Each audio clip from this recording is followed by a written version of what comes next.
कल्याण पूर्व येथील बहुचर्चित साई स्कूल मेंबर श्रीलक्ष्मी आणि रमेश चव्हाण फिरत होते गाडीत चाकू ठेवून आणि पोलिसांची पाठी लावून।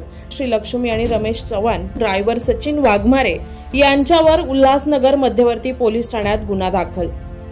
उल्हासनगर मध्यवर्ती पोलीस ठाण्याला मिळालेल्या गुप्त माहितीनुसार जवाहर हॉटेल येथील श्रीलक्ष्मी आणि रमेश चव्हाण फिरत असलेल्या एका चारचाकी गाडीची तपासणी केली असता पोलिसांना गाडीत एक चाकू मिळून आला असून गाडीवरती पोलिसांची पाठी लावून हे फिरत असल्याचं निदर्शनास आले।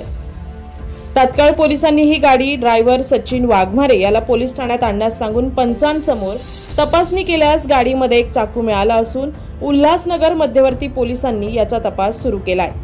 यामागील यांचा कोणता उद्देश होता हे देखील आता समोर येईल।